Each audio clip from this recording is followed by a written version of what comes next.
malamai suka ce idan mai bada magani ya dinga damuwa sai a gaya mishi sunan mara lafiyan, sunan babanta, sunan babarta da shi zai hada wajen maganin, wannan sirri za a tafi.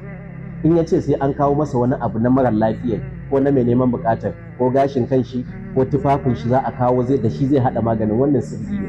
Duk wanda ya nuna miki wannan a neman magani ki rabu da shi, ko ya bada wani abu ya ce a je a binne a guri kaza. Duk wanda kika ga ya zo da irin waɗannan abubuwan, ko ya bada wani abu ba addu'a ba, shi ba karatu ba larabci bai ce su za a dinga faɗa. Malamai suka ce duk wanda ka je neman taimako wajen shi kaga irin waɗannan ka rabu da shi. Musamman kamar da na faɗa, ku mata kuna samun kanku a haka, in matsala ta miki yawa sai a ce akwai wani mai bada taimako mai, in an je to anan zaki gano wallahi akwai wanda idan kika bi shi, in kika yadda da shi, ke da shi gaba ɗaya a wuta za ku samu kanku.